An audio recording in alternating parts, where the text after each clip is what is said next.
Hello fellow PC gamers, Zabby here with a review of Civilization 5, but before we start I have a quick announcement regarding my content on the channel. You should be expecting my content, whether it be Let's Plays, reviews, or discussion, on Monday and Wednesdays.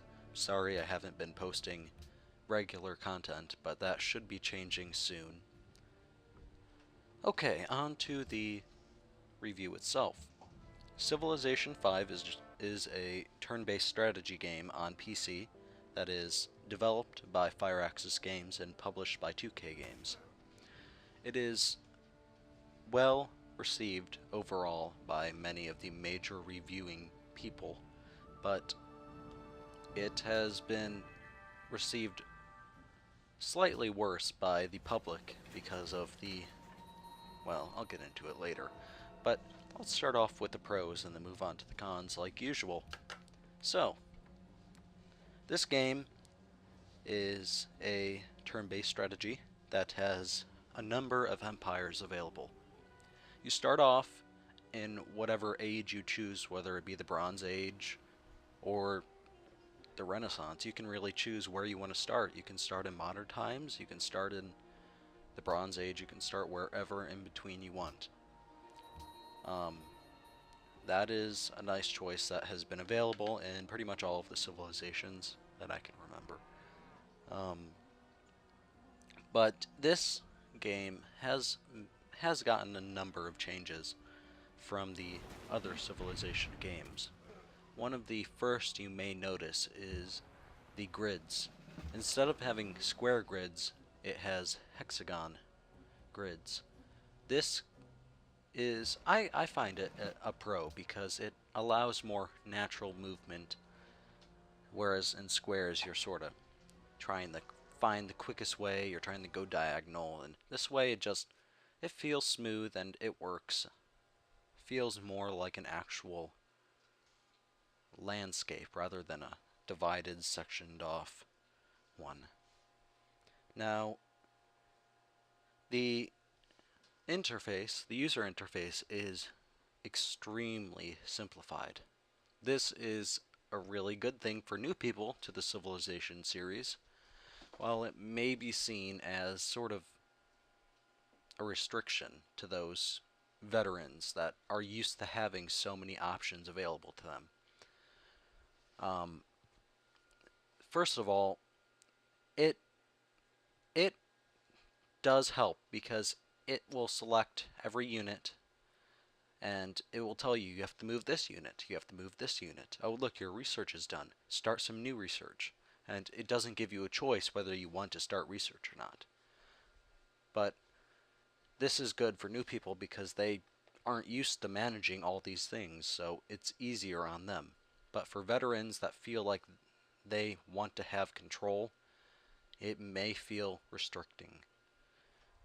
But overall, I think that's more of a pro.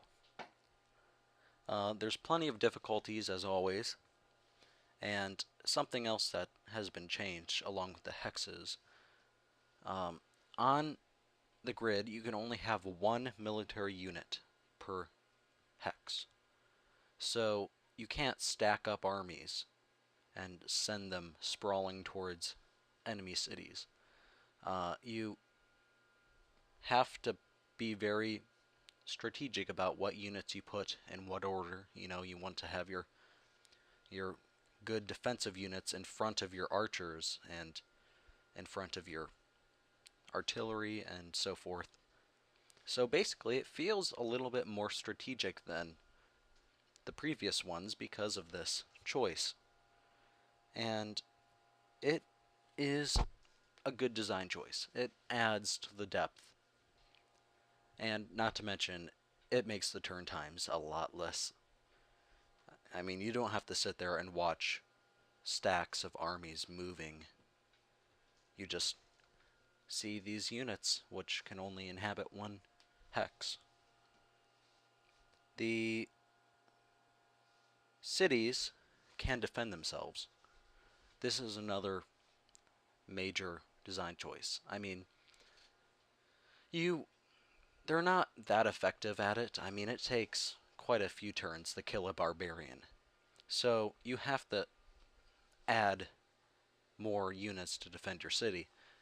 But if it's early off in the game, then it's good because barbarians just can't walk on top of your city instantly. They have to fight it. And this really does feel more realistic because you don't just leave your city unfortified. You leave some people there to defend it if it was real life.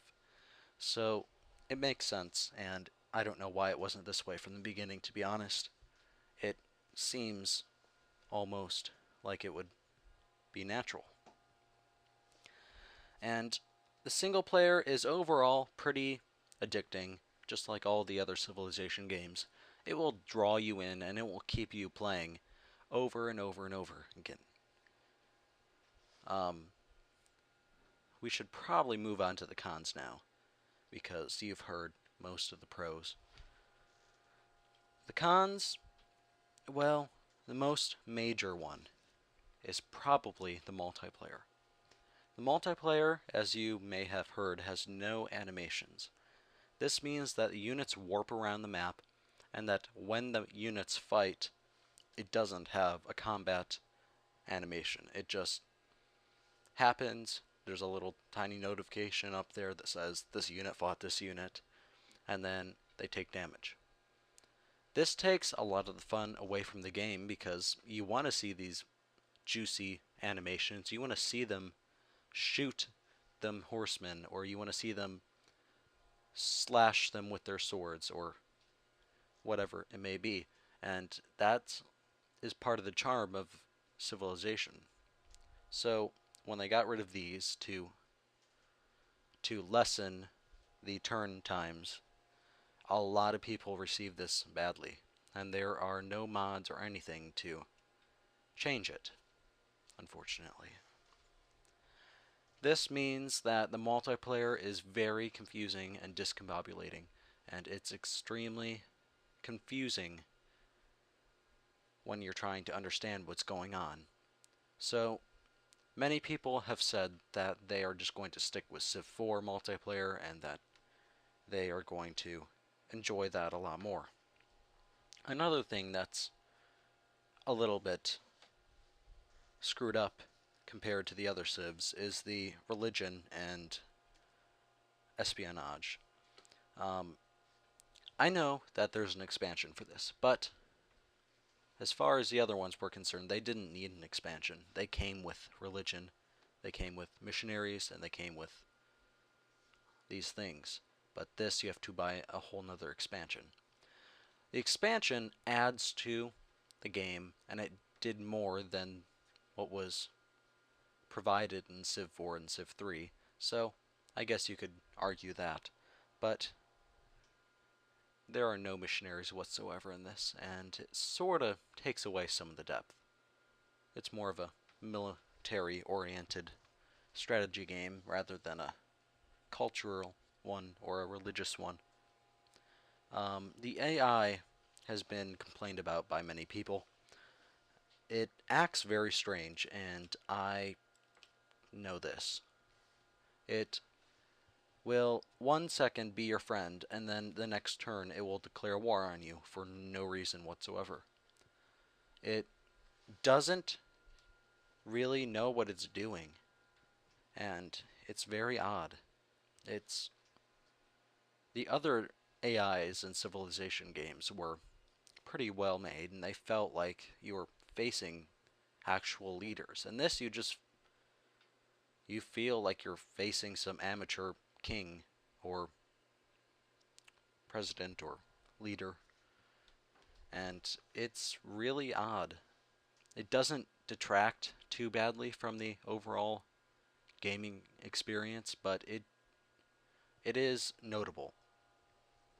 And one of the last cons for me is there's no trade advisor. So when you trade, you have to rely mainly on a button that says, what will make this work?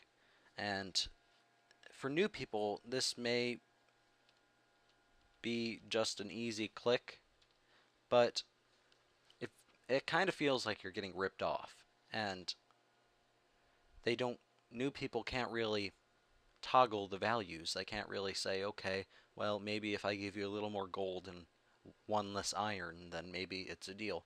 Because the trade advisor isn't there to tell you, I don't think that's going to work.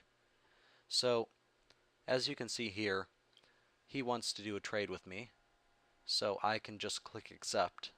But if I wanted to change that around, then I would have to rely on this button in order to get a deal that wouldn't rip me off too badly. Or probably would, but I couldn't do anything about it. Sometimes this isn't a problem. Sometimes it works and you don't get ripped off. But other times, they just want so much from you. They want all of your resources, all of your iron, or maybe all of your gems. And maybe you don't have that many, so they're taking all of your gems for something not that major. This, I hope, is addressed in the expansion, but it doesn't take too much from the overall value, especially if you're just playing it to kill everybody or to dominate the world using military expansion. Overall, this game was worth it, and I think that it deserves a score of your wallet is ready. Thank you for watching. Please subscribe to the channel, like and comment this video, and have a wonderful day as always.